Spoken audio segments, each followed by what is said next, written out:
So Terra Zones are absolutely amazing for getting a ton of experience and out there farming to get better gear. For the most part, people only farm the same places we've been farming for the last 2 decades, and then also just throw in Talrash's tombs. There are maybe a couple other ones people like to hit, but let's just be honest, those are the ones that most everyone does. But actually, due to some of the advantages of playing offline, there's actually a slew of other Terra Zones that are absolutely amazing for either getting experience, farming amazing gear, or doing both at the same time when you're playing single player. Now, first up, what exactly are these advantages on single player that can make these other Terra Zones actually absolutely amazing? Well, first up is being able to set the players count on offline single player and having it stick that way forever. Now, if you're online, obviously you can fill up games if you can find people to play with.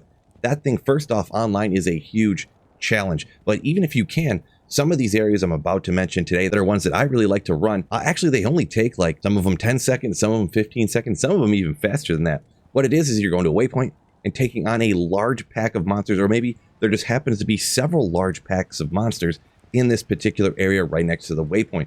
And you're not going to have these 7 or 8 people constantly following you around just so you can get the most experience and, well, the sheer number of drops. So that's the first advantage to offline single player, making some of these Terra Zones absolutely spectacular. The next advantage is being able to reroll what map you have and then keeping that map till the end of time, well, as long as you want to keep it, that is. Now, the best way to describe this, if you aren't a single player offline player, imagine Eldritch and Shank. You go to the waypoint, Eldritch and his pack are right there, and you go down to Shank's pack, and it's always right there too.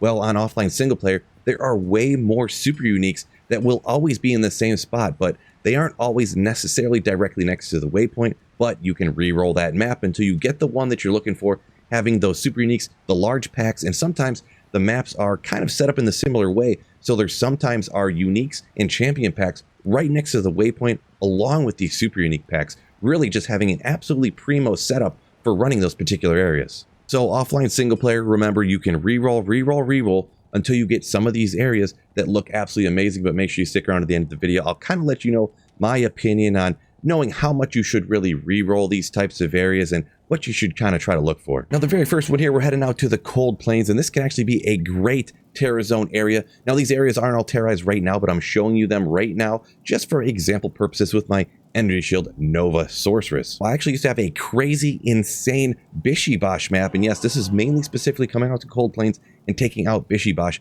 but I actually went ahead and sacrificed that map to go ahead and re-roll to get a map that was better for, well, other types of areas, which I will talk about later. This is how close it was to the waypoint. Boom, it was right there.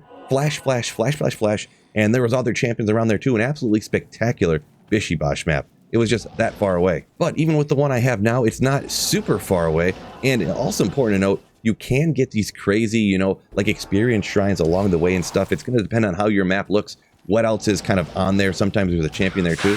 But you can static this whole group, take down Bishibosh, chop these down, and there's actually another champion. Oh, there's actually Bishibosh. That was a champion up there. But there you can get 1, 2, 3, 4 champions all right next to the same pack. Save and exit, boom, like that. With this being a high-level Terra Zone, tons of experience, and you can find all the unique items in the entire game if it's at higher level. And now I'm going to show you one full speed run here on the max Players 8 difficulty. Now this is essentially a fully decked out Energy Shield Nova Sorceress, but just to see how fast it can go, grab that along the way, hit another pack or 2 along the way. We got a huge pack right here, and this could be all terrorized, being able to find every single item in the entire game, and getting all the experience from the high-level Terra Zone monsters. So it could be that fast, save and exit. You can rifle through these on the max players count. Next up, I actually have a crazy Dark Woods right here, and you'll have to reroll to get one this good if you would like it, or maybe you'll just get super lucky. But remember, this is Players 8. These carvers are so weak, and you can kill them so fast. I'm not even staticking.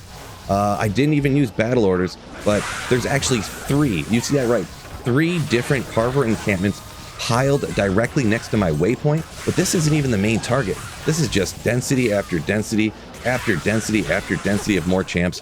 Really, what we're actually targeting is right over here, Treehead Woodfist, and on my particular map, there's actually another champion that's literally always right next to it. Sometimes there'll be another one right here. This is actually just a couple more carver packs and some of these other ladies, but there's usually another champion like right here. It's not here this particular time, I suppose, but there are so many champions usually piled up. I guess they're a little bit further over here. And then you can go ahead and save and exit it. So once again, here we are, players 8 difficulty. I'm going to show you a full speed run as I go through it here without me talking so much and trying to explain everything. But slap, slap, slap. This one takes a little bit longer, but it's because there's so many. Look at all these champion packs piled around my waypoint. This isn't going to be one that you necessarily are going to be finding super quick, but perhaps maybe you're going to want to go ahead and check when it does become terrorized and see if you have this crazy of a map. It could be a spot that you do want to run, or perhaps maybe even you do want to try to re-roll for this map because it is so great. So there, chop, chop, chop, and we can go ahead and save and reset now and just run these over and over for the entire hour. Up next, we're out here at the Far Oasis, and we're actually going after a super unique called Beetle Burst. This used to be a kind of widely used speedrunner strat. I don't know if they still do use it now because I'm not an expert speedrunner myself, but right here, if you do get a lucky map like mine, and these are all on the same character, I got lucky enough to get all these maps. We actually have him right here, super unique Beetle Burst. So you can go ahead and chop this one out and then bang, save and reset. Perhaps you could even get lucky and get more packs around, maybe like similar to I have, but maybe there'll be a champion pack or two around here. It's going to depend on how you check your maps, but look for Beetle Burst to be right next to that waypoint. Once again, this was players 8 difficulty with this Nova Sorceress. So I will mention that you do have to do an extra load screen if you're doing any of these ones in Act 2 because you end up so far away from the waypoint. But here you go. Telekinesis it with the Sorceress anyways and head out to Beetle Burst. You want to, at least on an Energy Shield Nova, make sure you got actually your Energy Shield on.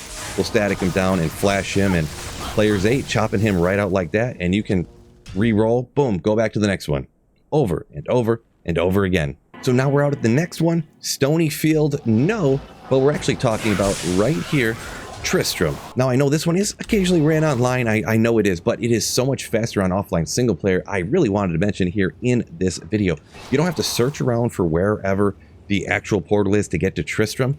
You can just go ahead and know exactly where it is. This is another one of those ones that has really a pretty short runtime because there's only 5 or 6, I believe, champion packs in here. Usually I skip Griswold, especially on players 8, just because he has so much health, right? But you can go ahead and take out all the packs. This one looked a little short on packs, actually, but go ahead and boom, recycle. Now, once again, I'll show you this on max speed right here. Flash these guys out. Boom, you're in Tristram. Generally, I would say come up to this corner. Sometimes you can get an extra champion pack if you do.